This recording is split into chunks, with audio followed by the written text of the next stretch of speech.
từng trôi non xanh mơn man, từng hạt mưa long lanh rơi mùa xuân. Và trong ánh mắt lấp lánh lời yêu thương ai ngập ngừng.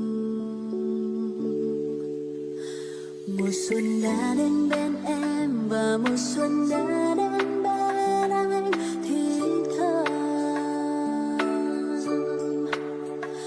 Làn gió khẽ vuốt tóc em và làn gió nói